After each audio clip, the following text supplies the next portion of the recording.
morning. Our speaker today has inspired, challenged, and led hundreds of organizations worldwide to rethink their customer service systems. Myra's clients include Coca-Cola, McDonald's, Frito-Lay, Michelin Tires, and Verizon Business, to name a few.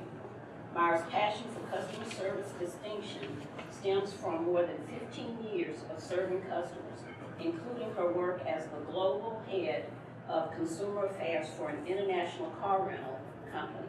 She is co-author of Beyond Wow, an active blogger, creator of 5 customer service video training programs, and she is a proud social media enthusiast.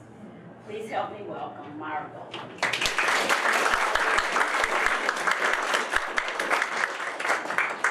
Good morning, everyone. Good morning. One of the things I like to do when I have time and it's a good fit is I mentor young women who are interested in starting their own business. Last year, I started mentoring a young woman named Tresha. Tresha is brilliant, ambitious, and she has tons of ideas of what her business should be.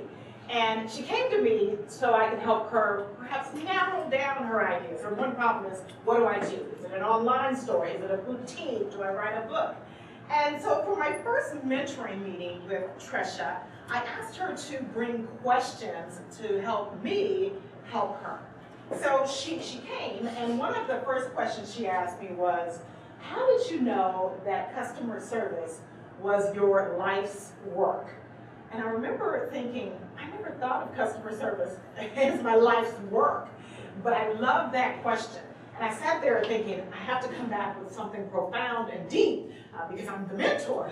As I sat there, a thought came to me from when I was 16 years old, and I worked at Kmart. Kmart was my very first job, and I made $3.50 an hour. My sole purpose working there was to have money to buy clothes. So it wasn't because customer service was my God-given purpose. It was about money. And my favorite part of that job was my good friend Beverly Johnson. So we would get together and talk our whole night through at Kmart. And we did as much of our jobs together as possible. So if I got a price check, Beverly went up to the registers with me, and if she got a price check, vice versa. Well, one night, Beverly was called for a price check, and we were both going to the service desk together. And from several feet away, we recognized the customer. This was one of our regular customers who was known as a difficult customer. I understand you all have some difficult consumers. Well, she was one that everybody in the store knew. This customer had a habit of, first of all, she had 5 kids, and she would buy clothes for them in bulk, and she was very smart. She knew our policies, which were you could return anything if you kept your receipt. Return it within 90 days. Now, you might not get your money back, but you can get a credit. So she let her kids wear their clothes until she wore them out, return them, and because she was within policy, had the tickets and the receipt, she was able to get a credit and then buy new clothes, which is really brilliant, if you think about it. But nobody liked to deal with her. And so Beverly got called for the price check, and we see the clothes on the service desk, and you see rips and tears and stains and even odor. And typically a manager was called, and they always gave it to the customer. Beverly was 17. She was sort of feisty, maybe aggressive if I were to put her on the personality spectrum. So she took one look at the pile of clothes and said to the customer, "We are not taking that junk back." So the 17-year-old girl says to the customer, "We're not taking it back." And no manager ever had the courage to do that. They'd look at the clothes, look at the receipt, and just give her the credit, and she'd buy new clothes. So the customer says to Beverly, "Excuse me?" And Beverly repeats, "We are not taking that junk back." And to that, the customer replies, oh, explicative, and I'll spare you the B word, "Yes, you will." Okay, so customer is now becoming profane and says to a 17-year-old girl, "You will take it back." Beverly, again, is feisty, a little aggressive, and she says the same word to the customer, no, we won't. And I mean, I am in shock at this. And the service manager, customer service manager at the desk is just like, what? And with that, the customer, and I kid you not, slapped Beverly. The customer stepped up to Beverly and slapped her. What do you think Beverly did next? And she did. And Beverly, right here at Kmart in front of the service desk, slapped the customer back. And within seconds, it was an all-out brawl at the Kmart service desk. I was blown away. Now, as I'm sitting there with Tresha, and she's asking me, how did you know this was your life's work? I'm thinking, why did I choose to go into customer service when that was one of my first experiences? But yet I did. Now, I didn't go back. I didn't mention any of that to Tresha. I said, I went into customer service because I just wanted to make a difference. Kind of just lying through my teeth. But I thought that's why I did that. But I think about that experience at Kmart so many years ago. And I'm thinking, where does a customer get the audacity to physically lash out at an employee? I mean, even though that is extreme, that takes a great deal of audacity to be upset because she actually was wrong. The customer was wrong. She'd been allowed to get away with it, but when she was told no, when someone was strong enough to draw the line, she couldn't handle it. Today's customers want what they want. They want it when they want it. They want to hear what they want to hear. And for some of these consumers, nothing else will do. And that's what I learned at 16, is that customers can be demanding, they can be unreasonable, and if you don't give them exactly what they want, which had been the culture for this lady, because every manager gave in, but the first time she doesn't get it, now there's a problem. Now, even though most customers will not physically lash out, and thank God they won't, many will verbally abuse workers. Have you ever been verbally abused? Yeah, and since that time, I've seen a lot of that. And when I say verbal abuse, I mean yelling, it's cursing, interrupting so that I can't get a word in edgewise. I think verbal abuse even extends to social media. We were just talking about that because on social media, I can tweet whatever mean thing I want or Facebook or however I communicate. To me, that's still the verbal abuse. We are dealing with a completely different type of consumer. People are not trying to be nice. They're not walking on eggshells. They say what they want in order to get what they want. And it's usually futile. By the way, that customer did not get what she wanted. She was actually escorted out of the store and banned from the store for about 6 months. She came back after that 6 months, but she did not get what she wanted. It's futile, but they will continue to push. I call this consumer, like what I saw at Kmart, like what you're talking to over the phone, the consumer vigilante. And what I mean by that is the consumer feels they have been wronged. I think the lady at Kmart, she knew the policy. She knew she was getting over. But for a 17-year-old girl to tell me no, that was too much. So she took matters into her own hands. And for her, that was to lash out physically and verbally. It was both of them. The consumer vigilante is the one that will complain, they will escalate, they will attempt to escalate, they will stop at nothing. This is the one that will go to social media, that will curse, that will threaten to go to the media or outright go to the media. We've got to learn how to deal with the consumer vigilante.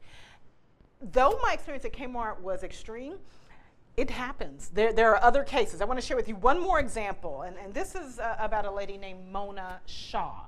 Mona Shaw was a Comcast, or is a Comcast customer from Virginia. Now, we don't have Comcast where I live in Tulsa. Is that your cable company, or do you all have, what do you all have here? Time Warner. Oh, okay. So, then you may or may not be able to relate, but you can relate to Mona, not Comcast. Comcast has a pretty negative reputation. Mona had never had cable. But she felt it was time to get cable because her grandsons wanted Wi-Fi, a high-speed internet, they wanted cable, and she thought, let me sign on and get the triple play is what they call it. So she got cable phone, internet, and she got cable. And wasn't thrilled to do it, but she knew that's what her grandsons wanted. So she signed up for Comcast. They didn't show up on the day that they were scheduled. They came 2 days later, which is kind of like a cable company. And then they got everything up and running, and it was decent. But then Mona said on the next Friday, everything disappeared. So she looks up and she has no cable, her phone doesn't work, and then there's no internet. She knew it was probably a mistake, but yet it wasn't working. Mona was one of the few people who did not have a cell phone, so she couldn't call to complain to Comcast, and she turned off her previous landline when she got the triple play. So she and her husband, Don, had to drive 45 minutes to Comcast, which is a big deal. So they drove to Comcast, and Mona was a little bit like my friend Beverly, aggressive, feisty, said, whatever thought came to her head. So when she gets to Comcast, she goes straight to the receptionist and demands to speak to a manager. Didn't even explain the problem, but demanded to speak to a manager. And now there are a lot of people that believe that the higher I go, the more I get, and the faster. I was just talking to 2 ladies in the airport about that who worked in customer service. They demanded to speak to a manager, but I could help them, but they didn't give me that chance. Well, that was Mona. The receptionist was a little bit thrown off. This was a small satellite office where people came to exchange boxes and remotes and make payments, not usually for complaints. They called the call center for that. So the receptionist, not knowing what to do, asked Mona and Don, if you can wait outside, I will locate a manager. And outside was literally outdoors. Now, I'm not sure what her thinking was, but it was a bench right out front. It was a small office. Maybe that's what she was thinking. So Mona and Don went outside, a little confused, and sat down. And Mona, her version of the story is she sat for 12 to 15 minutes and heard nothing, so she pokes her head in, and the receptionist says, well, we're getting someone. We're on it. She goes back out and says, I go through this song and dance for 2 hours. Every few minutes I go in and say, do you have a manager? We're working on it. So for 2 hours, according to Mona, she sat outside in August in Virginia, and it was hot. And then right after 5 p.m., the receptionist leans her head out the door and says, I'm sorry, there's no manager here today. I know, can you imagine that?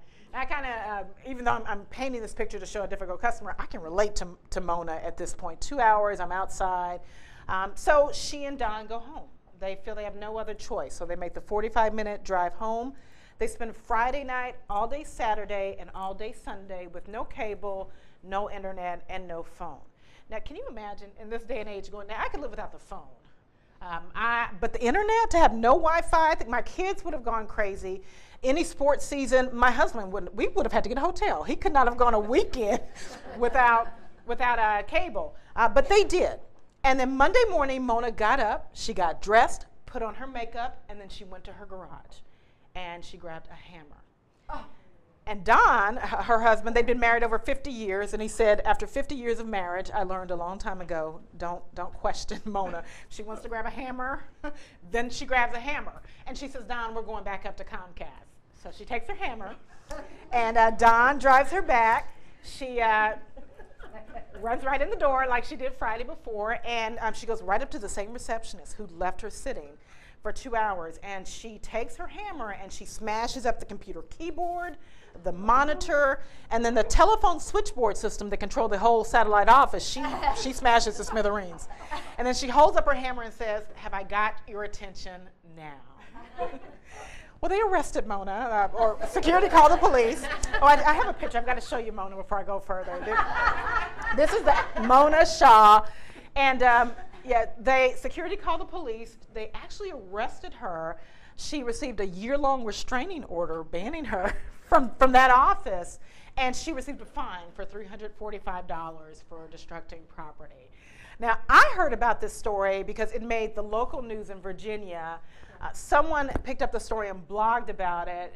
Then literally dozens of people blogged, people YouTubed about it, calling her a hero because so many people don't like Comcast. Then she was on the Oprah show, which is how I finally heard about it via satellite. Can you imagine? This is how big this story got. And so they're showing her, on one side, she's a hero. Oprah kind of painted a different picture, showed that she's a nurturing grandmother who just kind of lost it because of bad customer service. Was Mona justified? Yeah, I hear yes and no. All right, someone who says no, why? Why wasn't she? Well, if she was already knowing that she was partially obtaining the service to satisfy the needs of her grandchildren, maybe contacting her grandchildren to say, hey, do you know how someone might resolve the situation who could have probably looked it up on the internet at their house or in some way found the correct service number or something in 2 minutes, other than having to drive 45 minutes. It probably could have been resolved without her ever leaving her house. But without even using that thought process, I think she caused her own grief. You're very analytical and logical. Yeah, and you make sense. You do. Maybe, and I wonder what my mother would have done. Now, she wouldn't have grabbed a hammer, but I wonder what she would have done. Okay, so someone who thinks that she was. Did I hear yes over here? No? Or maybe I didn't. Did I hear yes? Okay, and I hear from both of you then. She's an older person who's probably dealt with things like this in her life prior time. And sometimes things like that blow up, and sure, she exploded. She exploded. Understand. Okay, so you're not saying that what she did was right, but you can relate to it. It's easy to older. Everyone has a breaking point. And I think that's what, and when she was on Oprah, that's kind of what it sounded like, that she was a good person, but she just snapped, okay? Now, like you're thinking, let's think about it. Call my grandsons who are probably technically savvy. They probably have a phone if I can reach them. All right, but you also say yes. Well, the reason I say yes, I don't know that she was justified in destroying property, but I think she was very justified in interrupting their service because that's what they did to her. I think that she could have done it even more constructively, maybe, or less destructively. Let's go. But yeah, so let's say Okay. Yes.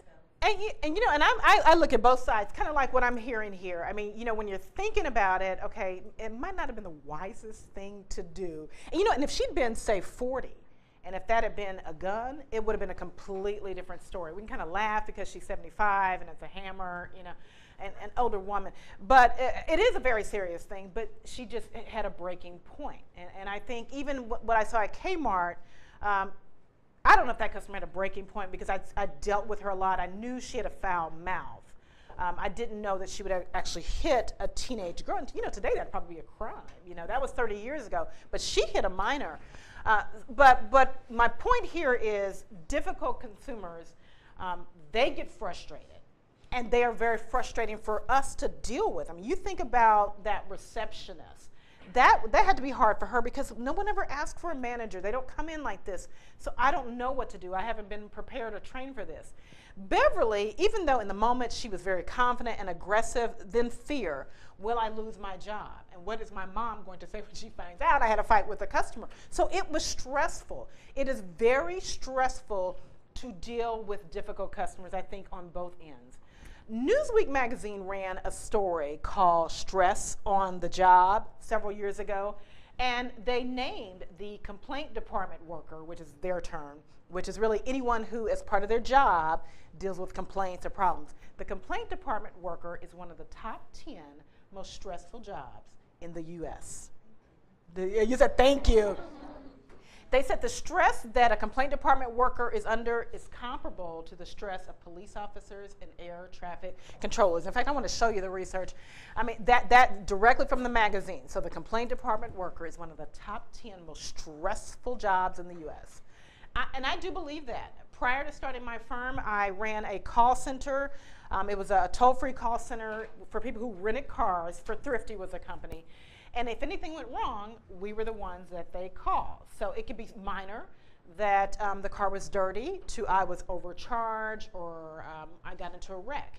And I got to see my people literally cursed out, yelled at, threatened. We had one case where a customer, we tried not to publish the location of our call center, but someone found out where it was and physically came to our call center.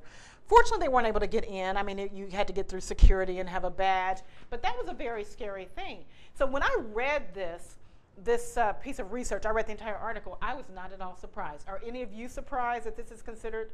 No, none of you are surprised. Look at that. And I believe that is true. So it is tough for consumers who don't get what they want, but it is really tough for those of us who are in the line of fire every day. Because today customers are unpredictable. They're more emotional than they ever were before. I think they are aggressive. And I think today people they're bolder. You know, I think there was a time when we could be upset about customer service, but we didn't lash out. Because I remember my mother was a habitual complainer about bad service, but really to us. She wasn't the one in your face in the store or on the call center. She was vocal to other people. But today I'm seeing that they're vocal on social media, to their friends, and to the department. And by the way, I know you're looking at your handouts. We'll get to that later. I'm setting this up, and then we'll get to the 6 tips, so you won't need your handouts just yet. So it is stressful to deal with difficult customers, and it lowers morale. Another thing about dealing with difficult customers is it is very, it costs a lot of money, and people don't really talk about that. As a consultant, I'm always looking at what is the dollar equivalent of what we are facing. So I know it's stressful. I know it lowers morale. One of my clients has extremely high turnover, the client I'm going to next week in South Dakota, and one of the problems is people keep quitting because all day, every day, they're dealing with disgruntled consumers. I mean, to a high degree over the phone, but they're like, I'm not paid enough, and they can't keep people. But it does hit the bottom line. Gary Wilson owns a computer sales and repair business, and the company is 5 years old. They've been very successful for most of the 5-year period, but he's starting to notice that his sales staff is very overwhelmed on the sales floor. They're working harder than before. There's a little bit of a stress level, not major, but they're stressed.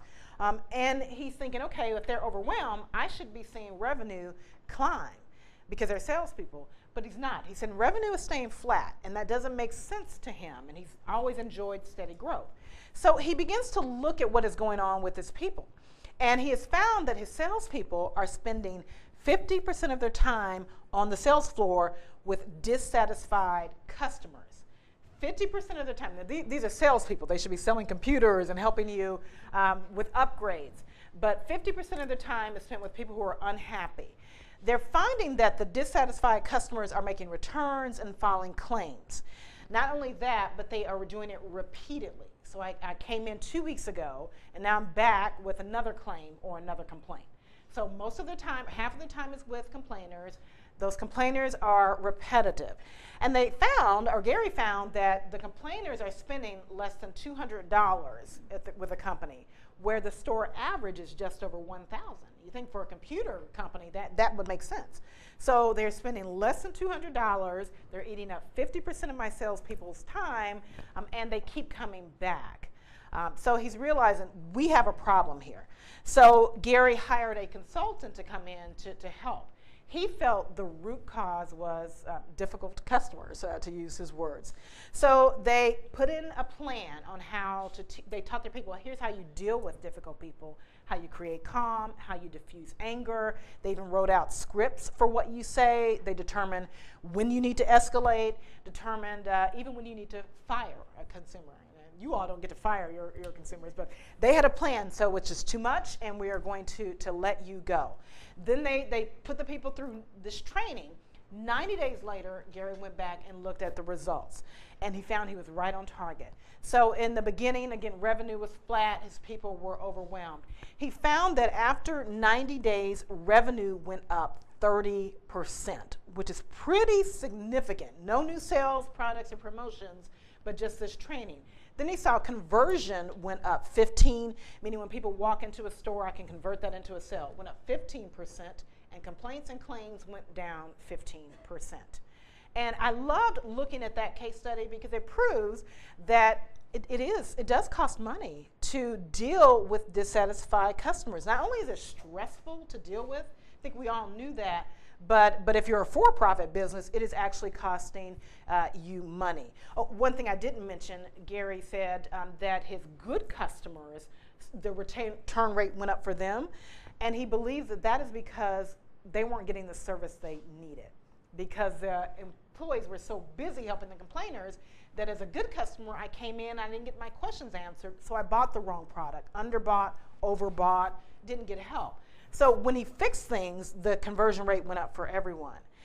It's important for you to realize that difficult customers are very stressful to deal with, and that's probably not earth-shattering news to you, but it is a real stress according to Newsweek. it impacts the bottom line. And it keeps your best customers from getting the level of service they expect and deserve because you're not available to help them. Now, I found this piece of research long after I left a call center, but I really believe that's true because I'm so taxed down with the difficult people that I can't give my best. Maybe people have to hold longer, or it takes a longer time for me to get to complaint in writing because I'm so overwhelmed with the difficult aspect of the job. So it's hard to deal with our challenging customers, and I know you know that, but I wanted to lay that out. But like Gary, we cannot fire, unlike Gary, we cannot fire our customers. I didn't even have the liberty to do that at Thrifty, not much anyway. We wanted to keep our consumers. So what we need is to learn a response that is assertive, that is strong, not aggressive. I think my friend Beverly mastered the aggressive. That doesn't work. We need an assertive response to help us respond to difficult customers. Less than 10% of companies offer training on how to handle difficult consumers. And this is one of your first customer service training, so you'd fall right in line with that. I think we hope things will go well, so we don't train people on how to deal with explosive personalities, but less than 10% offer training. 50% of the time when we are dealing with a complaint or a difficult person, studies show our response actually reinforces a negative perspective for the customer, perception, I should say. 50% of the time, our response reinforces a negative perspective. And I look at Beverly, when she hit the customer back, that reinforced the customer's negative feeling. I'm not saying Beverly was wrong or right, but that did not help how she was perceived. And I say that to say that in problem situations, the issue is not typically the issue. The way the issue is handled becomes the real issue. So there's something that prompts the phone call. That is an issue and it's real. But how we respond, that's what customers remember. So at Kmart, what the customer came in for was the way I've always done it. I've gotten a credit and my kids get brand new school clothes, new summer clothes. That wasn't the issue, because she knew she could get away with that. The issue was the audacity of a young girl to stand up to me. For Mona, the issue wasn't that her cable was off, and we've all probably had a cable outage, internet for sure. We don't grab hammers, right?